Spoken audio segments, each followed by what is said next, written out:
To install Apple Music on your Samsung Galaxy S26 is easy. You're going to open up the Google Play Store, then you're going to use the search function and you're going to type in the word Apple and then music and then search. From here, you're going to select the app like so to view the app details.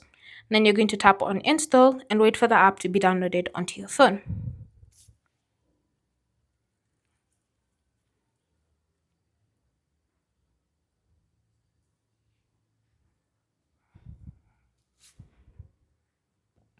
Once it's been successfully downloaded, you're going to tap on open to launch it.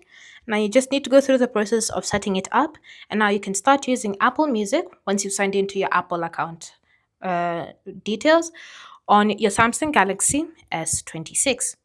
Thanks for watching. If you have questions or comments, leave them down below, and I'll see you in the next video.